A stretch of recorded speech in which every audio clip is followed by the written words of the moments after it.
Bonjour à tous, on se retrouve aujourd'hui pour la deuxième partie de la présentation du piège photo Garde Pro E8 2.0 Pro que la marque m'a gentiment envoyé. Donc on avait vu dans une première partie la présentation générale. Aujourd'hui on va se pencher un petit peu plus sur les réglages.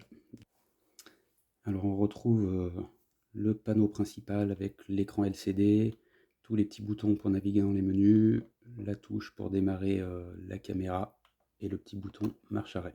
Donc on va démarrer. Donc on se retrouve tout de suite sur la page de présentation Garde Pro et on va rentrer dans les menus.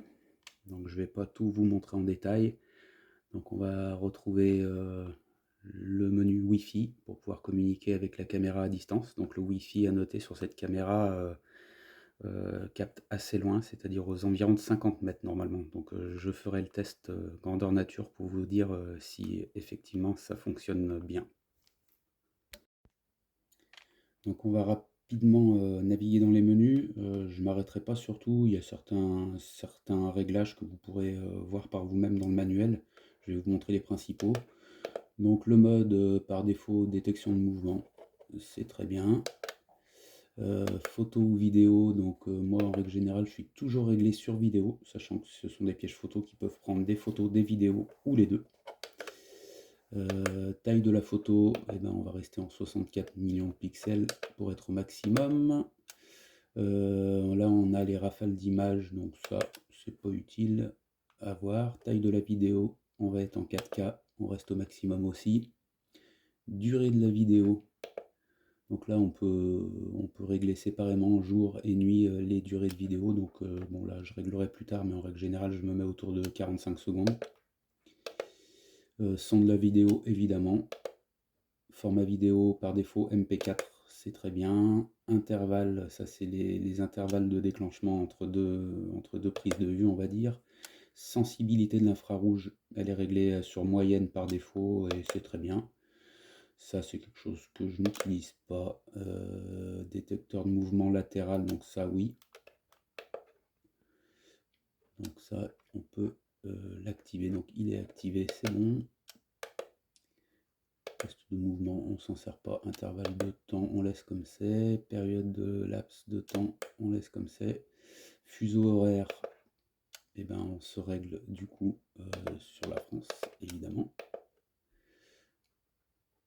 Paris, hop, voilà. Date et heure, je verrai plus tard, hein, je ne vais pas vous embêter avec ça. Format de la date, format de l'heure, unité de température, degrés Celsius, c'est très bien. Nom de la caméra éventuellement, si on a plusieurs caméras, on peut la nommer, il n'y a aucun problème. Bande d'information, ça je vais voir, mais je m'en occupe pas pour le moment. Enregistrement en boucle, ça c'est une option que je n'active pas. Heure d'activité, donc ça doit être certainement les heures, enregistrer les heures de passage. Donc ça, on va l'activer. Ouais, non, c'est pas les heures de passage en fait, c'est si on veut en fait régler un temps d'activité de la caméra, on va dire. Donc ça, je verrai plus tard. On laisse désactiver. Mot de passe, on peut protéger la caméra par un mot de passe.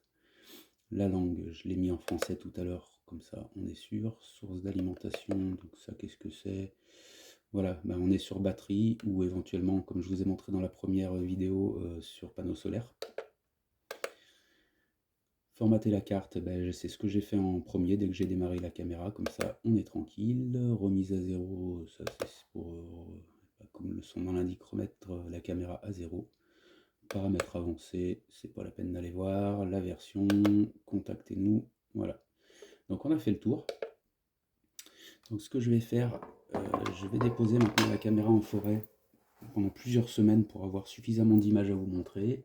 Et on se retrouve d'ici quelques temps pour faire le point sur les vidéos qui auront été tournées devant le PC. Je vous dis à très bientôt.